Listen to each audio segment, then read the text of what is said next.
Саламатсыздар ма? Менің есімім Уалия Аялым, және бұл менің YouTube каналдағы интервью жобам. Және мен Астана медицина университетінің 3-ші курс студентімін. Бізде бүгін қонақта Бағдат Бекзатұлы, Промед клиникасының медициналық директоры. Сәлеметсіздер ме? Бізде бүгін подкаст болғанда интервью подкаст, яғни подкасттан интервьюдің айырмашылығы подкаст кезінде екі қонақта бірдей аудиторияға өзінің білімін жеткізеді. Ал интервьюда интервью алатын адам, яғни мен қонақтың барынша аудиторияға беретін білімін ашу, яғни оны сіздерге көрсету болып табылады. Бағдат ағай, бүгін сізге жалпы 8 сұрақ дайындап келдім. Яғни еркін форматта өтетін болғандықтан өзіңізге оңай тілде, яғни қазақша, орысша араластырып жауап бере берсеңіз болады. Бастысы толық әрі ашық, еркін түрде жеткізу. Жақсы. Бірінші сұрақтан бастасақ, қазір нақты қандай жұмыс істейсіз? Жұмысыңыз туралы айтып берсеңіз. Қазір Промед клиникасында жұмыс істеп жатырмыз. Медициналық директор позициясындамыз. Жалпы бағанадай пациенттерді де қабылдаймын, одан бөлек жалпы клиниканың әкімшілік жұмыстарына да араласам. Негізінен сол медициналық жағынан, яғни оған не кіреді, жаңадан бір протоколдар дайындау, одан бөлек бір, қалай айтуға болады, басқа бір оқу орындарына барып, бір курстарды өтіп, сол курстардан алған ілім-білімді осында келіп енгізу болып табылады. Басқа жалпы сондай бір медициналық тұрғыдағы мәселелер менің қол астымда. Яғни тек қана терапиямен емес, консультация терапиямен емес, жалпы клиниканың, жеке клиниканың ішкі жұмысымен айналысасыз, иә? Әкімшілік медициналық сұрақтармен. Жауап түсінікті болды деп ойлаймын, негізі. Келесі сұраққа өтетін болсақ, жалпы қазіргі осылай жұмыс жасау үшін қалай оқыдыңыз, қанша жыл оқыдыңыз және қайда оқыдыңыз? Нақты біліміңіз туралы айтып кетсеңіз. Негізі мен Қарағанды мемлекеттік медицина университетінде оқығам. 5,5 жыл, яғни интернатураның бірінші курсының, яғни 6-шы курстың бірінші семестрін қоса сол Қарағандыда оқыдық. Хирургия бағанадай мамандығы бойынша. Одан кейін Шымкент қаласына ауыстым. Оңтүстік Қазақстан мемлекеттік медицина академиясы бойынша. Сол жерде 1,5 жылдай бағанағыдай интернатураны жалғастырған болатын. Кейін біздің оқу жылымыздың барысында денсаулық сақтау министрі ретінде Биртанов Елжас мырза болатын. Ол кісі бағанағыдай бір қаулы шығарады. Қаулыда не делінген, яғни интернатураны бітіруші студенттер міндетті түрде ауылдық округтік жерлерге барып 3 жылдық еңбек өтімін өтеу керек деген бір қаулы шығады. Немесе сол студенттер, бағанадай интерндер міндетті түрде грантқа түсу керек оқуға. Бір бағанадай мемлекеттік емтихандарға бір 2 апта қалған кезде осы қаулы шығады. Резидентураға түсу керек, Сонымен біз бағанадай апыр-топыр не істерімізді білмей қаламыз ана жерде. Және де мемлекет тарапынан бағанадай белгілі бір тізімдегі резидентура орындары өте шектеулі. Сол бағанағыдай орындардың несі шығады, саны шығады. Ол жерде негізінен ең көп бөлінген орын отбасылық медицина, қателеспесем семейная медицина резидентурасы. Одан кейінгі кезекте психиатрия болды, одан кейін инфекция болды, анестезия, реанимация, тағысын тағылар. Бағанағыдай жалпы хирургияға 30 орын бөлінеді бүкіл Қазақстан бойынша. Біз жалпы Оңтүстік Қазақстан медицина академиясының өзінде бітіруші студенттердің саны сол кезде бір 60 шақты. Бүкіл Қазақстанға 30 орын бөлінген. Сөйтеміз да не істеріміз білмей, мен өзім негізі кардиохирургия қызықтыратын мен негізі. Сол кардиохирургияға түскім келетін. Сонымен былайша айтқанда енді резидентураға түсе алмайтын болдық. Мен Алматыдағы кардиохирургия орталығына барып өзім де сұранған болатын. Осы бағанағыдай резиденттерді аласыздар ма, бағана местный грант деген болады, яғни клиника өзі төлеп береді резиденттің оқу ақысын. Содан кейін ол резидент келіп сол клиникада еңбек өтілін жасау керек. Сондай нәрсе. Ол нәрсеге келіскен жоқ, яғни бізде өзімізде студенттер жеткілікті, бізге кардиохирургтар қажет емес деді. Сонымен не істеймін деп жатқан кезде бағанағыдай магистратураға тапсыру идеясын бір досым тастайды бізге. Сөйтіп одан сұрайын бағанағыдай қандай жалпы не деген сияқты. Ол медициналық менеджментке тапсырған. Медициналық менеджмент деген мамандық бар ма сонда? Медициналық менеджмент, жалпы менеджмент деген не? Яғни басқару ғой. Медицина өкілдерін, медициналық бағанағыдай ұйымдарын басқару үшін менеджменттен хабар болу керек та, басшыда. Сол жылдары 2019 жылдары ол мемлекеттік деңгейде енгізіліп жатады. Яғни әрбір клиника басшысы, аурухана басшысы, емхана басшысы міндетті түрде менеджменттен сабағы болу керек. Яғни оқыған. Сөйтіп, оның бағанағыдай несі ашылады, магистратурасы ашылады. Сөйтіп, сол магистратураға тапсырамын деп әрекет жасаймын. Сөйтемін да, жалпы бағанағыдай менің құжаттарымды қабылдау барысында менің кодымды дұрыс енгізбей қояды. Ол неде? Қабылдау жерде, қабылдайтын жерде. Сөйтсе маған бағанағыдай медициналық менеджменттің емес, экономикалық менеджменттің кодын беріп жібереді. Сонымен мен бағанағыдай кодпен сонымен барып емтиханын тапсырамын. Емтиханнан бағана 100 балдан 83 ба, 85 ба аламын. Жалпы ол бал жалпы неге грантқа түсуге жеткілікті болады. Одан кейін Алматыға барып, сол бағанағыдай Қазақ ұлттық университетінде бағанағы құжаттарын тапсырайын десем, медициналық менеджмент немесе бағанағы денсаулық сақтау менеджментіне. Олар айтады, сенің кодың сәйкес келмейді дейді маған. Сенің кодың сәйкес келмейді. Бірақ грант болып тұрсыз иә? Сөйтіп мен сұрайын бағанағыдай, қайқа сәйкес келеді деймін да, мен сонда бағанағыдай мен осыған тапсырдым ғой десем, жоқ, сенікі экономикалық менеджмент дейді, сен экономикаға тапсырғансың дейді да. Яғни бакалавр экономиканы оқып, немесе қаржыны оқып, содан кейін магистратураға солар түсе алатын, сол магистратураға тапсырып қойыппын да мен. Сөйтіп мен сұраймын, грантқа жете ма? Жетеді дейді. Сөйтем да барып бағанағыдай экономический менеджментке тапсырамын. Қай универге? Сүлеймен Демирел университетіне тапсырамын. Сүлеймен Демирел университетіне, ол жерде онлайн оқу болады. Одан бөлек бағанағыдай ағылшын тілінде оқытады. Енді ағылшын тілін ұмытқанмас үшін кішігірім сол бағанағыдай менеджментке тапсырамын. Қанша жыл оқыдыңыз? Ол жерде 2 жыл. То есть 2 жыл сіз ағылшынша оқыдыңыз ба? 2 жыл, сол СДУ университетінде бағанағыдай менеджмент саласы бойынша, мамандығы бойынша 2 жыл оқыдық. Бірақ параллельно жұмыс істедік та енді. Параллельно жұмыс жасау барысында реабилитацияға менің жолым ашылады былайша. Ұзақ уақыт медицина, ұзақ жыл оқитынын білеміз. Жаңағы бакалавр бар, интернатура бар, резидентура бар, сол жылдар бар, одан кейін жұмысыңыз бар, қазіргі опыт работы бар. Жалпы соларды жаңағы есептеген кезде қазіргі жұмысыңызда алып жатқан жалақыңыз соған сәйкес келеді ме?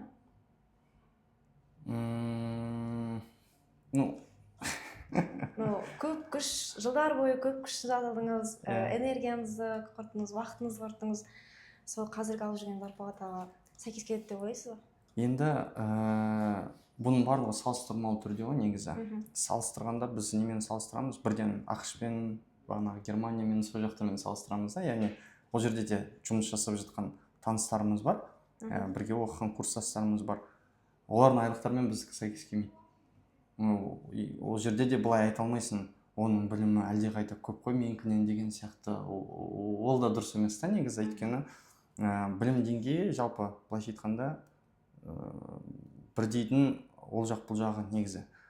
Бірақ оның алатын айлығы қалай, біздің алатын айлық қалай деген сияқты да. Үлкен разница ма сонда? Үлкен, өте үлкен бағанада айырмашылық бар ол жерде. Енді оларды ойлай беретін болсаң, енді әрине бағанағыдай қанағаттанбайсың алып жатқан айлығыңа. Бірақ Қазақстанның төңірегінде алатын болсақ, Құдайға шүкір, енді алып жатқан айлығымыз енді жекеменшік клиника болғандықтан бағанағы мемлекеттік ұйымдарда істеп жатқан бағанағы әріптестерімізден қарағанда енді әлдеқайда жоғары. Енді тұрмайды ма деген мәселе енді негізі шынымды айтайын, медицина деген жалпы бағанағыдай ақша табатын жер емес. Яғни сен дәрігерлікке бағанағыдай дәрігер болам деп бел будың ба, бүйтіп тұрып ақшаның ішінде жүзіп жүрем деген ойдан аулақ болуың керек та. Себебі дәрігер болу деген ол адам табиғатында болу керек нәрсе деп ойлаймын өз басым. Яғни сен адамдарға көмектескің келетін болса, сол адамдарға көмектесуден сен өзіңе бір ләззат ала алсаң, яғни рахмет доктор, осылай мен былай қисайып келіп едім, түзеленіп кетіп баратырмын деген сияқты сондай бір адамдардың эмоциясын көргің келсе, сол кездерде дәрігер болуың керек. Былай ой мен ертең қыруар ақша табам, үйтем бүйтем деген сияқты ниет болатын болса, енді бұл жерде ол адам шынайы дәрігер ма, дәрігер емес па деген сұрақ қойылады. Өзімде жалпы өз пікірім осылай. Сондықтан да тұрарлық әрине бағанағыдай енді адамдардың эмоцияларын көру арқылы бағанағы бір адамзат баласына бір пайдаңды тигізіп жатқаныңды бір сезінген кезімде шүкір дейсің ғой, осы бір мамандықты оқығаныма, осыншама жыл ұйқысыз өткізгеніме деген сияқты. Енді андай көбіне 11 сынып оқитын немесе балаларға мектеп жасындағы дәрігер болуды былайша айтқан кезде бала қаламаса да сүртеді ғой. И соның бірден бір себебі дәрігерлердің жалақысы басқа Қазақстандағы мамандықтарға қарағанда жоғары деп ойлаймын. Негізі әкем айтып кететін, ұдайы да айтады, қазір де айтады, кез келген адам дәрігер бола алмайды дейді. Бірақ дәрігер дейді, кез келген мамандық иегері болып кете алады дейді да. Осылай айтады. Яғни бағанағы айтқым келіп тұрғаны, дәрігерлер барлық кездерде өткен шақты да алатын болсақ, болашақты да алатын болсақ, осы шақты да алатын болсақ, ұдайы қажет етілген. Яғни мемлекет тарапында міндетті түрде болу шарт бағанағыдай мамандық қой негізі дәрігерлік. Яғни дәрігер, мұғалім деген олар алмастырылмайтын сондай бір мамандық иелері да. Сондықтан да енді ата-анасы сен дәрігер боласың деген бағанағыдай ата-ана енді біріншіден ойлайтын шығар, дәрігерлікті бітіретін болса, бұл жұмыссыз жүрмейді. Бұл кез келген жерден өзінің бір жұмысын табады деген сияқты, сондай бір уайыммен жасайтын шығар. Екінші, былай себебі, ол ата-ана көп ауырған болуы мүмкін. Болмаса ерте жасынан бағанағыдай бір жақын туысын бір өлімін көрген шығар, болмаса бір бағанағыдай бір дәрігерлермен тіресіп қалып деген сияқты ұрыс жанжал көріп, былай білікті дәрігерлер қайда деген сияқты бір сауал болып, менің болашақ бала-шағам осындай бір дәрігер болады деген сияқты сондай бір оймен шығар, сөйтіп бағанағыдай балаларын түсірткізеді негізі университетке. Өзіңіз жалпы өзіңіз қалап түспедіңіз, армандап? Мен Құдайға шүкір енді анам бағанағыдай мұғалім, әкем сол бағанағы өзіміздің Қарағанды медицина университетін бітірген. Олар айтатын, кім боласың? Кім боласың деп олар өздері сұрайтын. Енді кішкентай кезде енді айтатынбыз, Бэтмен болам, Супермен болам деп, енді кейін бертін келе дәрігер болам деген кезде құптайтын міндетті түрде бағанағыдай анам да, әкем де бағанағы дәрігер болсаң жолда қалмайсың деген сияқты, олар да бағанағыдай қолпаштап қолдайтын мені. Яғни ата-анаңыз да өзіңіз де жаңа қаладыңыздар, сіздің дәрігерлікке түскеніңізді. Толық жауап берілді, негізі өзім солай ойлаймын. Енді ең қызық сұрақ деп ойлаймын осы. Жалпы сіз жаңа айттыңыз, резидентураға дейін, яғни диплом алғанға дейін, солай емес па, врачтың диплом алғанға дейін ешқандай жұмыс жасамағансыз. Қанша жыл оқыдыңыз сонда? Барлығы 9 жыл емес, енді магистратураға дейін 7 жыл болды. 7 жыл жұмыс істемей оқыдыңыз тек медицинаны, иә? Қазір енді көп студент медиктердің ойлайтыны, жаңағы оқып жатырмыз, тек қана сабақ оқимыз, бізбен қатарлы мысалға басқа мамандыққа түскен немесе медицинадан бөлек мамандық иелері бізбен жасты. Олар біз оқып жатқан кезде басқа бір жұмыстар істейді. Мысалға жалақылары бізге қарағанда көп деген сияқты. Сол кезде сізде өзіңіздің қатарластарыңыздан қалып қойып жатқандай немесе бір артта қалған сияқты сезімдер бола ма? Егер болса, қалай өзіңіз сол кезде ұстадыңыз? Болады ондай нәрсе. Болады. Ер адам, бізде жалпы андай нәрсе бар ғой, енді қазақтарда көршінің баласы деген мәселе.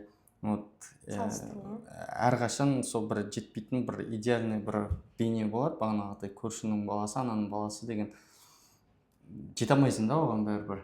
Оның баласы үйтіп жатыр, бүйтіп жатыр деген сияқты. Ата-ананы да бағанағыдай салыстыруынан бізде де өзімізде бағанағыдай іштей бір салыстыруға деген қалай бір сезім пайда болады деп айтайыншы. Осы кезде мысалға университеттен бағанағы оқып келеміз, енді жаздық каникулдарға қайтқан кезде сыныптастарын көресің ғой, міндетті түрде класстастарың жүреді машинамен, біреуі ана жақта бизнес жасап жатыр, басқасы өйтіп жатыр, бүйтіп жатыр, біреуі үйленіп жатыр ана жақта. Сөйтесің да бүйтіп тұрып қарайсың, содан кейін олар андай бір нелер, жай бір нелерге отыра салмайды, олар да столовыйларға ше. Кездескен кезде сөйтіп ресторандарға бар. Сонымен тұрып тиын-тебен қылып жинап жүрген стипендияны жырып бересің сол кезде бағанағыдай вообще шотқа. Кейбіреулер енді түсінеді бағанағыдай медик екеніңді, әлі студент екеніңді, сөйтіп сен төлемей ақ қой деп өздері де төлейтін. Алла разы болсын оларға. Жалпы бағанағыдай айтқым келіп тұрған нәрсе бұл жерде, сен егер де өзіңнің мақсатыңды білетін болсаң, яғни мен болашақта білікті дәрігер болуым керек, мен қазір алданатын болсам, мына жерде курьер болып жұмыс істеп, таксовать етіп деген сияқты ше, шопыр болып бағанағы сөйтіп индрайвер болсын, бағанағы Яндекспен болсын, ақша тауып, бүйтіп бағанағыдай күнімді көретін болсам, мына жақта сабағым қалып кетеді. Ол сабақты мен қазір меңгеріп алмайтын болсам, болашақтағы менің пациенттерім бағанағыдай жапа шегуі мүмкін. Сондай бір түйсік, сондай бір түсінік болатын болса, бұл жерде сол нәрсе сені қорғап тұрады. Яғни сен сыныптастарының арасында отырған кезде, жарайды сен бағанағыдай слансымен жүр, олар бағанағыдай Праданың аяқ киіммен жүрген кезде. Бірақ білім сенде да бұл жерде. Білім сенде. И түптің түбінде ол класстастарың кейін саған хабарласатын болады. Бақа, что-там ана бүйтіп жатыр, сөйтіп жатыр, мамашка бүйтіп жатыр. Сондай да барлығында. Ол міндетті түрде болады. Осы жерде бағанағыдай егер де кезінде бақа әлі слансымен жүрсің ба деген сияқты біреулер болатын болса, мына жерде шіреніп тұрып жауап бересің да. Ана кезде бүйтіп жатқан едім ғой, неге звондап жатсың деген сияқты да. Осындай нәрсе. Бұл бірақ шындық. Бұл бағанағыдай шындық. Сен приоритетке нені қоясың, соған сәйкестендіріп бағанағыдай сен қоршаған ортаң да, сенің жалпы бағанағыдай мақсатың да, ниетің де өзгереді соған байланысты. Яғни осыған байланысты айтқым келіп тұрған приоритетті, яғни мақсатты дұрыс қойып алсаң, ары қарай сол нәрсе сені қолпаштайды да, сені қорғайды да. Мына жан жақта не болып жатыр, ол қатты маңызды емес. Ең бастысы сенің бағанағыдай мақсатың айқын болса, и сол мақсатқа қарап жүре беретін болсаң, жалпы бағанағыдай мына жақтағы нәрселер қатты қорқынышты болмайды. Әр адамның өзінің жолы бар, иә? Әр адамның өзінің жолы бар, и оған жету бағанағыдай баспалдақтары да әркімде әртүрлі болады. Сондықтан да көршінің баласына ешқашан жете алмайсың бәрібір. Ол бағанағыдай некий бір не ғой, как идеал ғой негізі. Идеальный адам только один был дейді ғой. Это наш пророк саллаллаху. Сондықтан да оған бүйтіп тұрып қатты тырмысып, бүйтіп жыртылып ақша тауып, оқу барысында сөйтіп ақшаны үйге салам деп әлек болудың қажеті жоқ. Болады ғой, ата-анаңа сыйлық бергің келеді, бауырларыңа сыйлық бергің келеді, сөйтіп жаңа оқуды сәнді сыра қойып, жұмыс істеп деген сияқты. Мен айтайын, бағанағыдай кейін оқып алам деген нәрсе өтірік далбаса нәрсе. Әсіресе медицинада. Бір бағанағыдай тақырыпты өткізіп алдың ба, екіншісіне былай өтіп кеттің ба, мына тақырып қалай тұр, осылай қалып кетеді. Бұл тақырыппен саған міндетті түрде бір пациент келетін болады. Міндетті түрде біреу келеді, сен ана жерде отырмайсың ғой, пациентке айтып, именно сол күні мен подработкаға шығып бір подарок аламын деп едім, болмай қалыппын деп. Сіз одан да ертең келсеңізші, мен бір қайталап алайын деп, ондай әңгіме болмайды ол жерде. Сондықтан да енді басқа мамандықтар үшін енді жауап бере алмаймын енді, бірақ медицина саласында оқып жүрген бағанағыдай студенттерге мына нәрсе өте маңызды. Көп рахмет. Жалпы көп инсайт болды деп ойлаймын. Менің өзіме де жақсы ақпараттар берді. Рахмет. Медицинада жұмыс істеп, оқып жүрген кезде жұмыс істеу бұл біліміңе, кейін жұмыс істегеніңе зиян келтіреді дедіңіз. Бірақ мен қазір жаңағы медицинада оқимын. Және кейбір жеңіл сабақтар болған кезде осылай клиникаға келіп дәрігерлермен жұмыс жасап, сіздердің жеке брендтеріңізді дамытуға көмектесемін. Бұл қалай ойлайсыз, менің болашақта дәрігер болуыма зиян келтіреді деп ойлайсыз ба? Сіз жаңа айтқан секілді. Жалпы бұл жерде бағанағыдай бүкіл нәрсе ниетке келіп тіреледі. Бүкіл нәрсе ниетке келіп тіреледі. Негізі жұмыс жасау бәрібір де енді былай айтайықшы, қазір білмеймін енді студенттер қалай екен. Бізде бірінші, екінші курста бағанағыдай бір бос уақытымыз мүлдем болмайтын біздің. Бізде болмайды. Мүлдем болмайтын, андай бос уақыт, андай тяп-ляп өтетін сабақтар енді өте сирек болады андай нәрселер. Үшінші курста кішігірім бос уақыт көбейді, бірақ оқитын материал да көбейді ол кезде. Сондай бір момент бар. Бұл кездерде біраз студенттер бос уақытын дұрыс пайдаланбаған үшін өздерін қатты жоғалтады. Яғни қай мағынада ақша тікті, бағанағыдай неге игроман болып кетті. Одан кейін компьютерный клубтарда көп жүретін болды. Одан кейін бағанағыдай посиделка анау мынау деген сияқты, темекі шегетіндер пайда болды, ішетіндер пайда болды деген сияқты. Енді яғни бос уақыт дұрыс пайдаланылмаса, оған келіп бағанағыдай шайтан отырады деп айтады ғой негізі. Сондай бір мәселе. Егер де бос уақыт бола тұра келіп бағанағыдай мен жұмыс істеп кішігірім ақша табайын деген сияқты бір ниет болатын болса, сабақтың барын бірақ бітіріп қойған соң оқып. Ол кездерде келіп медицина саласында оқып жүрсің ба, медицина саласындағы адамдармен барып жұмыс істеген дұрыс деп ойлаймын. Яғни бұл не береді студентке? Бұл пациенттер қалай жүретінін көреді бірінші кезекте. Пациенттермен дәрігерлер қалай сөйлесіп жатқанын көреді екінші момент. Үшінші момент, егер де бағанағыдай дәрігерлер өздеріне кіргізіп кішігірім бағанағыдай бір мағлұматтар беретін болса, қосымша беруге, бөлісуге дайын болатын болса, бұл студент үшін үлкен бір бағанағыдай тәжірибе негізі. Ол басқа өзінің курстастары көрмей жатқан нәрсені шынайы бейнеде көріп жүрді. Оны кейін осы алынған ақпаратты өзінің сабағымен бүйтіп тұрып байланыстыратын болса, бұл ақпарат ұзақ уақытқа бағанағыдай мида қонады. Менде сондай болдым. Біз пропедевтиканы өтеміз ғой. Ішкі аурулар және балалар ауруларының пропедевтикасы. Сол кезде бізде анамнез жинау деген сабақ болды. Яғни біз пациенттерге барып анамнез аламыз клиникаларда. Және сіздердің жаңа консультация жүрген кезде жаңағы 20 минут, кейде 30 минутқа созылатын анамнез жинауды сол жерде біз теориялы өттік, бірақ мен ол кезде полностью біліп өттім. Яғни практикаға барған кезде пациентпен сөйлесу, яғни бір қысылып қалу деген чувство менде бір болған жоқ. Себебі білмеймін, сіздер мен осы жаққа келемін, 2 сағатта сіздер 3-4 пациент қабылдайсыздар. И пациентпен қалай дұрыс сөйлесу керек екенін, яғни сіздер тұйық болып отырмайсыздар, яғни барынша пациенттен оның ауруы туралы сұрап алады екенсіздер. Соны сабақта мысалға қолдан алдым. Одан кейін радиология бізге басталады ғой. Сіздерде радиолог дәрігер бар. Яғни сол кісіге айтып қойдым, яғни сабағымды мысалға өзім түсінбей жүрген нелерді, тақырыптарды сол кісіден сұраймын деп. Оны бәрібір бағанағыдай енді кезінде қалай болатын, СССР кезінде біздің мысалы әкем қалай оқыған, сабақ өтіледі бағанағыдай тақырып. Сол тақырыптағы пациентті алып кіреді. Сондай нәрсе болатын. Сол бағанағыдай сол аурумен ауыратын пациентті алып кіреді ортаға, сөйтіп тұрып көрсетеді барлығына, студенттердің барлығына. Міне мынандай, ол пациент өзі де бөліседі бағанағы ішіндегісімен, қалай басталды, не болды, қазір қалай өзін не. Ол нәрсені бүйтіп тұрып көзбе-көз көріп, кітаптан оқып алғаннан кейін бағанағыдай теориялық білімді екеуін ұштастырған кезде ол ұзақ уақыт бойы қалады. Оны былайша айтқанда ұмыта алмайсың ол ақпаратты. Сол жағынан ол өте былай пайдалы да, бірақ опять-таки бағанағыдай сен егер де дәрігерсің, бірақ ана жақта мысалы таксовать етіп жүретін болсаң, енді ана көшенің атын білгенің сен бағанағыдай дәрігерлікпен бүйтіп тұрып ешқандай бір пайдасы тимейтін сияқты да ол нәрсе.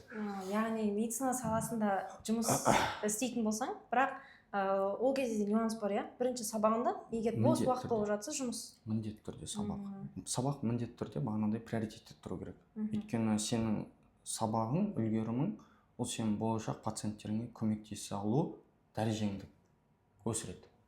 Қазір андай бар ғой, мысалға кітаптағы білім қажет емес. Ертең жұмыс деген кезде бұл кітаптағы білімнің ұмытып кетемін, қажет болмайды. Яғни нағыз практикаға келген кезде білім басқаша болады. Сол кезде оқимын деген сияқты естідім да. Өтірік нәрсе. Өтірік нәрсе. Неге деген сұраққа жауап берейін. Қазір мысалға студенттер жалпы бағанағыдай 18 бен көбіне сол бір 25 жастың аралығында ғой негізі студенттік шақ. Бұл кезде ми мағлұматтарды қабылдауға дайын тұрады.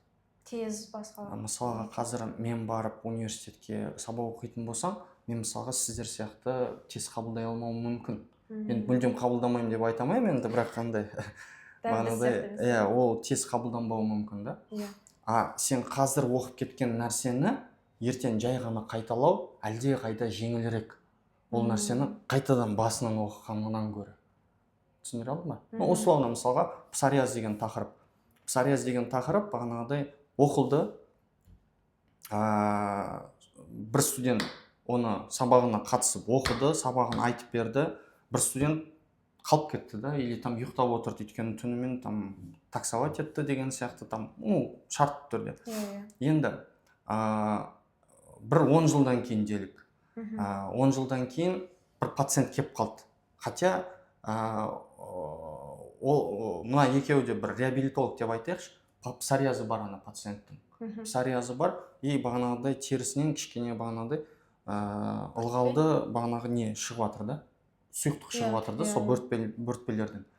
Мынау мысалға оның примерно бір псориаз екенін түсінеді, сөйтеді, пациент өзі білмейді псориаз да, шартты түрде. Бұл псориаз екенін біледі, сөйтеді, пациентке айтады, сіз бірінші былай барып, солай бір емделіп алыңыз.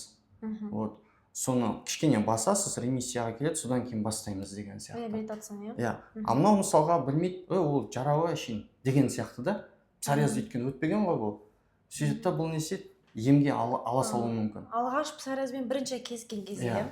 Сөйтеді, бұның пациенті не істеуі мүмкін? Қатты асқынып кетуі мүмкін жағдай. Қатты асқынып кетуі мүмкін жағдай. Одан кейін кім крайний болып шығады? Мынау шығады да. Сондай бір момент бар да. Просто бағанағыдай сабақты бір қайталай салу, ол нәрсе әлде қайта жеңіл болады да. Өйткені ол мидың түкпір-түкпірінде бүйтіп тұрып отырады. База болып тұр, иә? Просто оны көрген кезде, оны бүйтіп қайтып шығара салу жеңілдеу да. Поэтому далбаса нәрсе деп ойлаймын. Бағанағыдай именно медицинаға келген кезде кейін оқи салам деген нәрсе далбасаның далбасасы. Өйткені біз бағанағыдай енді прям даже қызыл дипломның өзімен бітірген медициналық бағанағы әріптестеріміздің өздері ізденіп оқиды. Өйткені медицина әлі толыққанды зерттелмеген. Қаншама аурулар шығып жатыр жыл сайын, мысалға, олар ешкім кездестірмеген да ол аурулар. Маған да мысалы қаншама пациенттер келеді. Ана клиникада болдым, мына клиникада болдым, мына специалистте болдым, ана специалистте болдым. Ешкім диагноз қоя алмай жатыр деген сияқты келеді мысалы. Көп ондай шығады. Сөйтесің де бағанағыдай оның ішінен бүйтіп тұрып қазбалайсың, сөйтіп бағанағы бір жерге бүйтіп тұрып түйісесің. Түйіспесең басқа бір білікті маманға жібересің да. Сондай нәрсе. Бізде бағанағыдай бәрін біле бермейміз енді. Сондықтан да бізде айтамыз кейде пациенттерге, мен мынаны бағанағыдай маман емеспін, бірінші рет кездесіп жатырмын. Сондықтан да сіз мына маманға барып жүгінгеніңіз дұрыс деген секілді. Енді келесі сұраққа көшетін болсақ, мен өзімнің достарымнан, студенттерден көп естимін. Медицинаға түсуінің басты мақсаты ол жаңа хирург болғысы келеді, немесе косметолог болғысы келеді, немесе үшіншісі ол өзінің клиникасын ашқысы келеді. Яғни клиникасын ашқысы келетін студенттерді көп естимін да. Жалпы менің өзімде сондай арманым бар. Яғни мен қыз бала болғандықтан ауыр бір хирург секілді мамандықтарға түскім келмейді. Ал жеке клиника ашқым келеді өзімнің. Енді осы туралы айтсаңыз, яғни жеке клиника ашу қаншалықты қиын, немесе басында жаңағы автоматизацияға жеткізу қиын, ары қарай кету жеңіл болады ма? Жалпы осы туралы сізде біраз тәжірибеңіз болғандықтан, яғни Промед клиникасын ашуда сіз медициналық директор ретінде өз үлесіңізді қосыпсыз, және жеткілікті тәжірибеңіз бар деп ойлаймын. Толық айтып кетсеңіз. Жалпы бірден айтайын, оның жасыратын еш нәрсесі жоқ. Клиника ашу оңай тірлік емес. Оған қаражаттан бөлек бағанағыдай бас керек. Одан бөлек бағанағыдай орысша айтамыз ғой, стрессоустойчивость. Яғни онша-мұнша шыққан сынақтарға төтеп бере алатын орасан зор бір сабырың болу керек та. Сондай бір момент. Енді жалпы бағанағы ашылу бойынша былай қарайтын болсақ, мен негізі тек бұл клиниканы ғана ашуға атсалыспағам. Бізде Алматы қаласында клиникалар ашылған, сол бұрынғы жұмыс орнымда мысалға олардың басында жүрдім.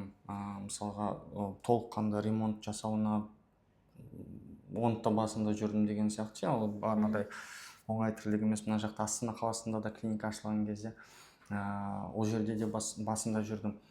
Ол кезде күндіз түні былайша айтқанда жұмыс ол жерде.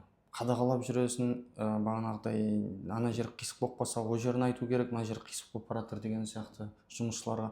Олар басынан бұзып бағанағыдай басынан жасайды деген сияқты.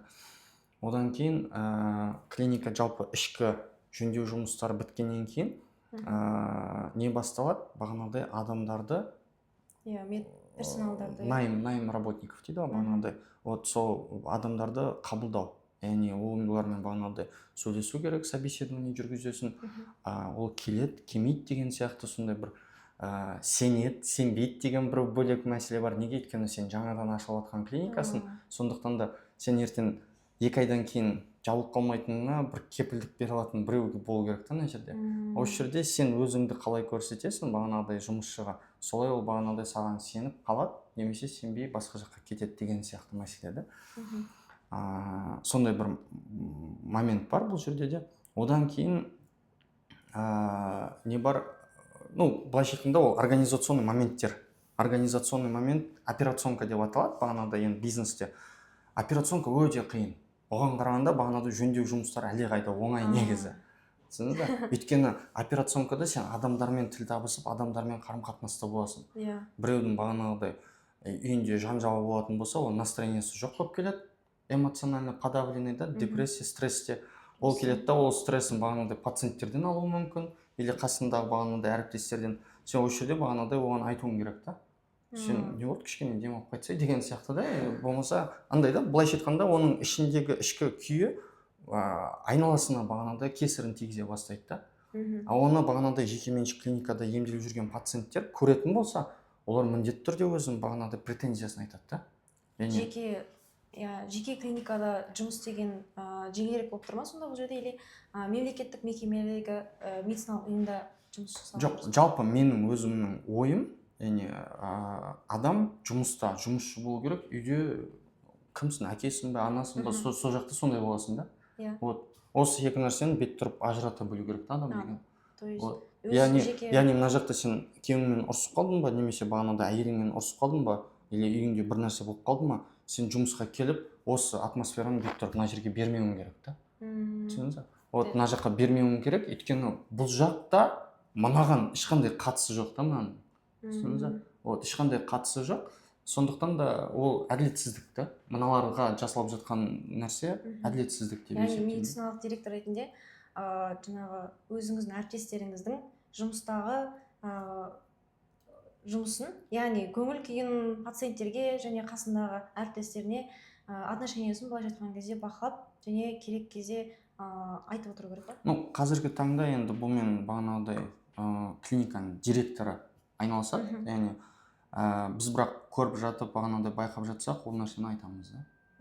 Яғни клиникада ең қиыны сол жаңағы басқа өзіңіз жұмысқа алған дәрігерлермен жұмыс жасау болыпты ма? Жоқ, дәрігерлермен жоқ. Жалпы тек дәрігерлер ғана емес қой бұл жерде. Біз жалпы бағанағыдай клиника ретінде біз барлығымыз бір отбасымыз. Отбасы бағанағыдай не істеп жатыр?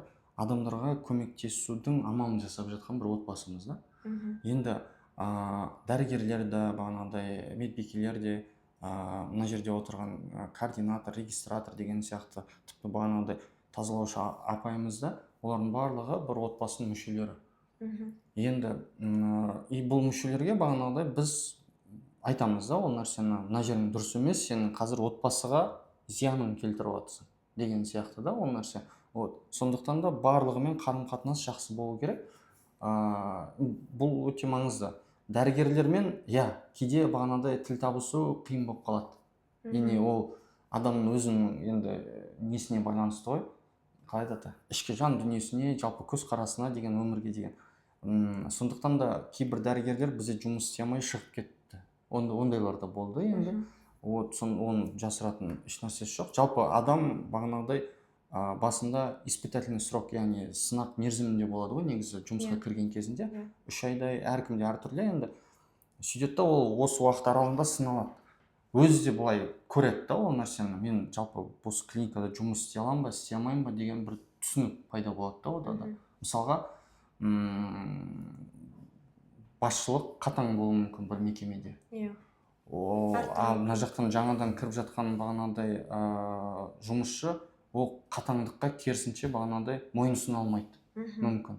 Сөйтеді да ол 1-2 апта жүреді да, мен бұл жерде жұмыс істей алмайды екенмін деп, өзі басқа бағанағыдай басшысы мейірімді сондай бір жұмыс орнын іздеуі мүмкін деген сияқты ғой енді. И жалпы бағанағыдай әрбір клиниканың, жалпы әрбір мекеменің өзінің бір политикасы болады, саясаты, мәдениеті болады, өзіне қарасты, мақсаты болады дегендей. И сол нәрселерге бағанағыдай сенің ішкі жан дүниең, білімің, ілімің, әдебің соған сәйкес келетін болса, демек сендердің жүретін жолдарың бір бағытта бірге жүрісіп кете аласыңдар да. Әртүрлі клиника болады, жекеменшік. Атмосферасы да әртүрлі болады. Атмосферасы да әртүрлі болады. Енді қазір мысалы сізге больше жеке меншік клиникада жұмыс істеген жақсы ма? Мысалы жеке ойыңыз бойынша. Немесе мемлекеттік мекемеге қараған медициналық ұйымда жұмыс жасаған дұрыс па? Енді бұл сұрақтың енді ашығын айтайын енді. Мен енді жеке меншік клиникада жұмыс істеп үйренгенмін. Жеке меншік клиниканы не үшін таңдаймын? Себебі жеке меншік клиникада қалай айтуға болады? Сен толыққанды дұрыс жұмыс жасамасаң, сенің жұмысың жүрмейді. Яғни сен өз-өзіңді біліміңді арттыруың керек.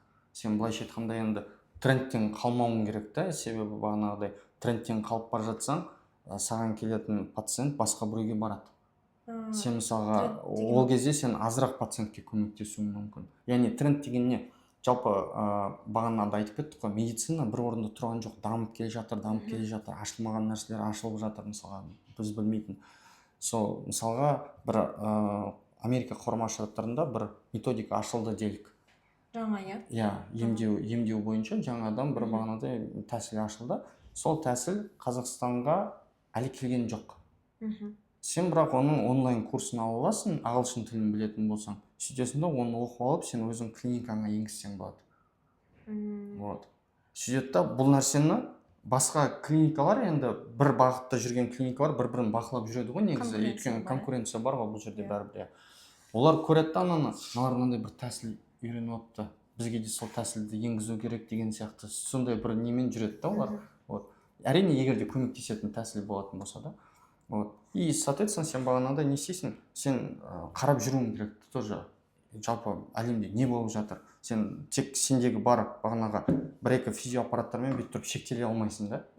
Басқа да жаңадан шығып жатқан физиоаппараттар бар, басқа оларды қолдану тәсілдері шығып жатыр деген сияқты. Сол нәрселерден бағанағыдай хабардар болып, сен де ол нәрселерді алып, бүйтіп тұрып біріктіруің керек та. Өзің клиникаң. Әрдайым даму болу керек. Даму болу керек міндетті түрде. И осы дамудың арқасында сен былайша айтқанда өзіңді сергек сезінесің да. Өйткені андай нәрсеге кіріп кете алмайсың да сен бұл жерде жүріп. Ежедневная рутина дейді ғой. Яғни бүйтіп тұрып бір нәрсе қайталана береді, бір нәрсе қайталана береді деген сияқты нәрсе бұл жерде болмайды. Түрлі пациенттер келеді. Пациенттер қандай пациенттер келеді енді? Түрлі жерлерден ем алып көрген пациенттер келеді да. Вот, олар келеді. Олар еще салыстырады бағанағыдай. Мен ана клиникада да болдым, мына клиникада да болдым. Дәрігерлерді салыстырады мысалға. Қалай жеткізіп жатыр дәрігер, түсіндіріп жатыр ма, түсіндіріп жатқан жоқ па деген секілді. Сол нәрселердің барлығын қорыта келе олар өздері таңдайды да қазір. И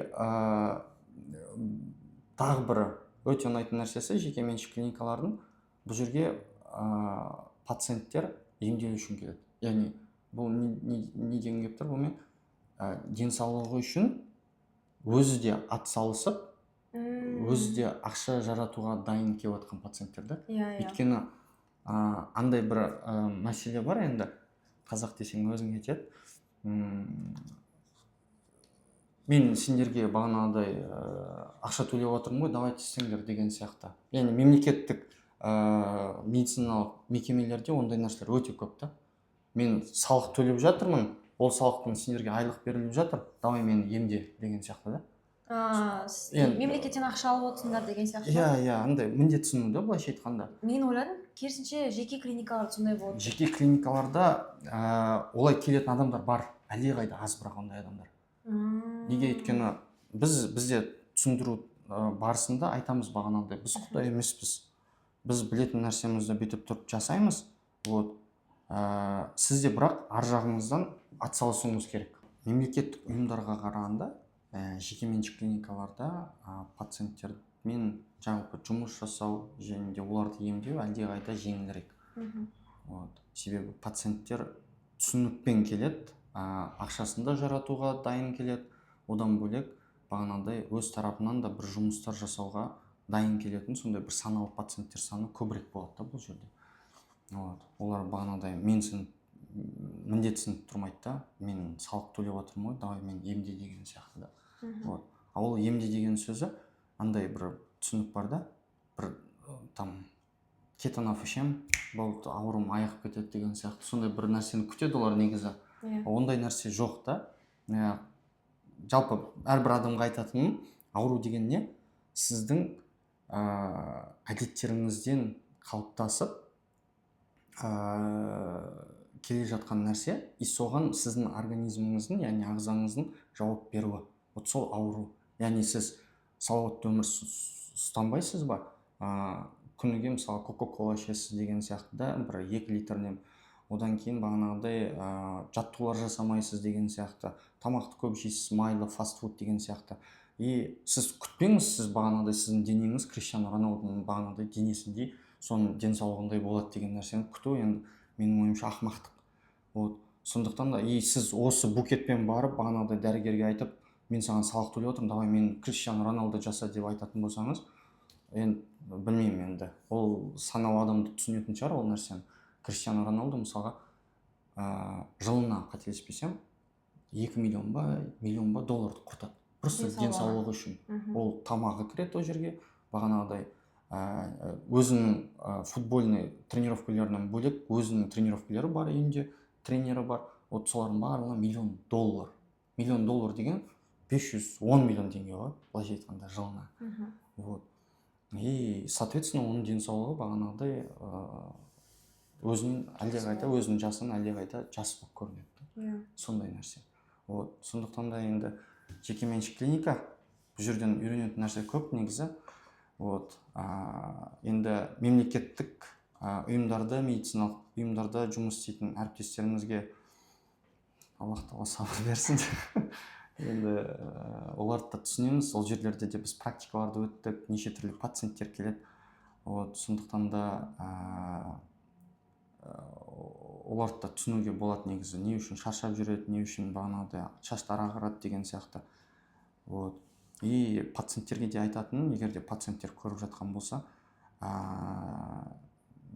дәрігерлер жалпы бағанағыдай құрметтеңіздер дәрігерлерді. Вот. Егер де дәрігерлерге кішкене сыпайы түрде құрметпен бетіп тұрып сөйлесетін болсаңыздар, дәрігердің сізге деген көмектесу ниеті де ынтасы да жоғарырақ болады, ал ондай дәрігер міндетті түрде сізді емдейтін болады. Яғни қарым қатынасқа байланысты. Иә. Жалпы менде сұрақ аяқталды. Барлық сұрақтарға негізі өте толық, ашып және жақсы түсіндіргеніңізге рахмет. И бастысы уақытыңызды, энергияңызды жұмсағаныңызға көп рахмет. Сау болыңыздар. Жақсы, сау болыңыздар. Сізге де көп рахмет, өте қызықты болды.